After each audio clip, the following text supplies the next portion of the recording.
तर पहा या ठिकाणी आपण कंपाऊंड सेंटेन्स कसं तयार करायचं हे आपण पाहतोय. तर कंपाऊंड ह्या शब्दाचा अर्थ काय आहे हो? संयुक्त वाक्य तयार करणे. सिंपलचा अर्थ साधे वाक्य, कॉम्प्लेक्सचा अर्थ मिश्र वाक्य आणि कंपाऊंडचा अर्थ संयुक्त वाक्य तयार करणे. मग संयुक्त वाक्य तयार करण्यासाठी आपल्याला काय करावं लागतं ते आपण इथे पाहू. पहिल्या प्रथम एखादं वाक्य संयुक्त तयार करायचं असेल तर प्रथम आपल्याला काय करावं लागेल? तर तुम्हाला माहिती आहे पहिली स्टेप आपल्या समोर काय असेल? तर पहिली स्टेप अशी आहे की दिलेलं वाक्य म्हणजे कुठलंही वाक्य असेल तर ते कुठल्या प्रकारानं जोडायचं?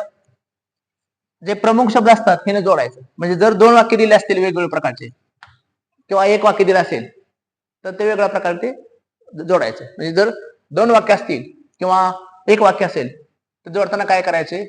तर ह्या शब्दांचा वापर करायचा. And, or, yet, but, steel, so हे शब्द वापरून काय करायचं? वाक्य तयार करायचं.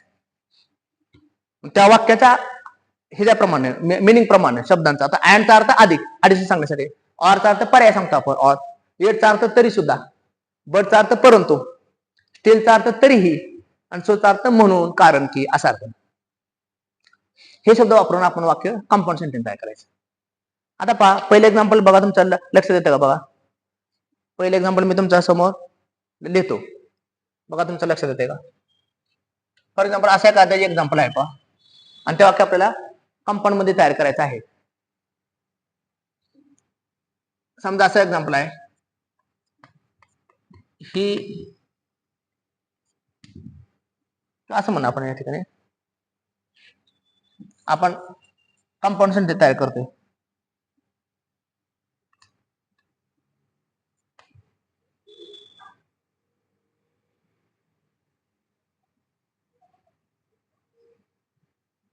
असं म्हणा आपण, he is a fool, he is a new. आता या ठिकाणी बरेच प्रकारे आपल्याला एक वाक्य तयार करता येईल. He is a fool and he is a new. He is a fool and he is a new. या सगळ्या प्रकारामध्ये आपल्याला हे वाक्य तयार करता येईल.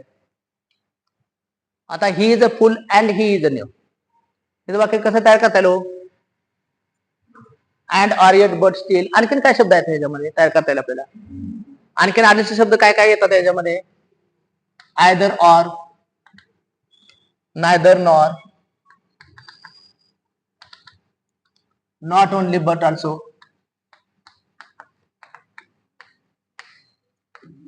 Both and, as well as. अनेक शब्द आहेत. त्याप्रमाणे आपण वाक्य तयार करू शकतो. कंपाऊंड सेंटेन्स तयार करताना he is a fool, he is a new.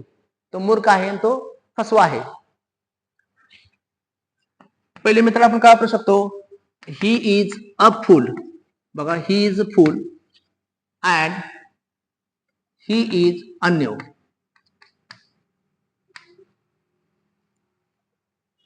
तो मूर्ख आहे आणि तो एक न्यू आहे. म्हणजे पहिल्या प्रथम काय केलं आपण? वाक्य कसं जोडलं? अँड न वाक्य जोडलंय. अँड न वाक्य जोडून वाक्य तयार झालं अँड ह्या शब्दाला. आणखीन वाक्य कशा प्रकारे आपण तयार करू शकतो? एका शब्दामध्ये सुद्धा तयार करू शकतो आपण. कसं तयार करू शकतो? He is a fool, he is a fool and a new. दोन शब्द मात्र आपण जोडले. ते सुद्धा कसा वापर केला आपण? अँडचा वापर केला. असे चालू शकतो कंपाऊंड सेंटेन्स. आपल्याला असं म्हणायचं की तो काय आहे? फुलच नाही तर न्यू सुद्धा आहे. कसं म्हणू शकतो आपण? He is both, he is both a fool, he is both a fool and a new. असं करू शकतो आपण. तो कसा आहे? Both and. आपण बोथ अँडचा वापर केला. आणखीन कशाचा वापर करू शकतो कंपाऊंड करण्यासाठी? Not only but also. कसं बोलले एक्झाम्पल सांगा? He is not only a fool, he is not only a fool but also a new, but also a new. He is not only a fool but also new. या ठिकाणी कोणत्या कन्स्ट्रक्शनचा वापर केला आपण इथं? Not only but also. आणखीन हे वाक्य आपण कसं सांगू शकू बघा? He is correct. He is a fool. Correct. As well as he is a fool as well as a new. या ठिकाणी आपण ऍज वेल ऍजचा वापर केला. बघा मग एकच वाक्य आपण किती रीतीने आपण कंपाऊंड सेंटेन्स तयार केलं. म्हणून वाक्य सिंपल असल्यामुळे आपल्या लक्षात आलं असं प्रत्येक वाक्यात आपल्याला तयार करता आलं पाहिजे.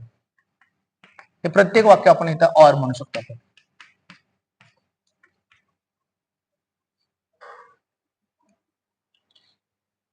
तर एवढा कंपाऊंड सेंटेन्स तयार करण्याचा प्रकार सोपा आहे.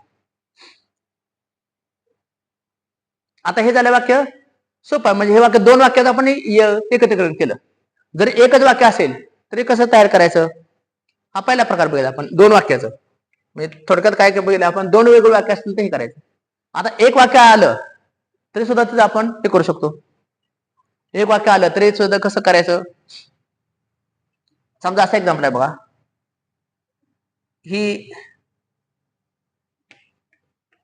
He went in the streets of Athens. He went in the streets of Athens preaching logic. He went in the streets of Athens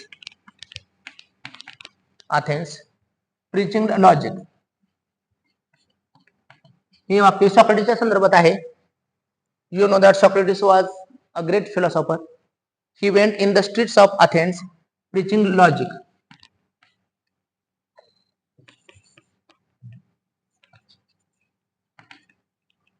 आता ह्या सेंटेन्स आपल्याला कंपाऊंड सेंटेन्स तयार करायचं आहे. He went in the streets of Athens preaching logic.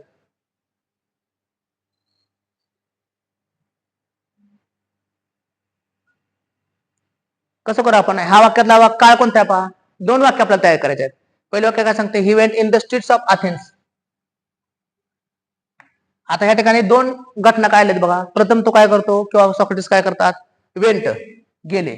नंतर काय केले? Preach केलं. प्रीचिंग. हे सिंपल सेंटेन्स तयार केले म्हणून फेज मध्ये रूपांतर आहे. आपल्याला त्याचं रूपांतर क्लॉज मध्ये किंवा वाक्यात करायचं आहे. मग कसं वाक्य तयार करू आपण? ह्या काळ आता करता दोन वेळा घ्यायचा. मग पहिलं वाक्य असं लिहून घेतलं आपण. ही वेंट असं लिहून घेतलं बघा. ही वेंट कुठे? In streets of Athens. In the streets of Athens. He streets of Athens. आणि काय केलं? ऍड दोन वाक्याचं जोडायचं. अँड जोडू आपण. अँड करता परत हे घेऊया. And he. आता हा काळ भूतकाळ म्हणून ह्याचा भूतकाळ करा. And he preached logic. दोन वाक्य तयार झाली का? म्हणजे he went in the streets of Athens and he preached logic. या ठिकाणी अँड वाक्य जोडलं गेलं आणि ह्याचा भूतकाळ केला. येते लक्षात येते? आणखीन एक वाक्य तुम्ही सोडवा.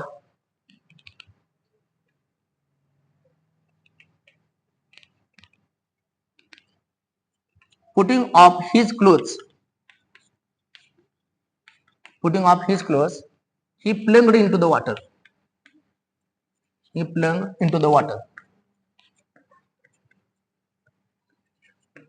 त्याने कपडे काढले आणि पाण्यामध्ये उडी मारली, जंप मारली.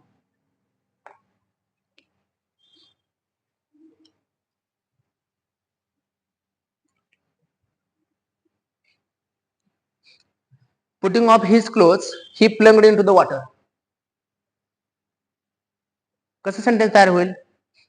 आता ह्या वाक्याला करता कोण? इकडे आहे. हा करता इकडे घ्या. कसं होणार? ही. ह्या वाक्यातला काळ कोणता आहे? प्लंगड. भूतकाळ आहे. मग ह्याचा भूतकाळ करा. ही पुट ऑफ असं म्हणा. ही पुट ऑफ काय केलं? His clothes. ही पुट ऑफ हिज क्लोथ्स. आणि वाक्य कसं जोडा? अँड जोडा. And he plunged into the water.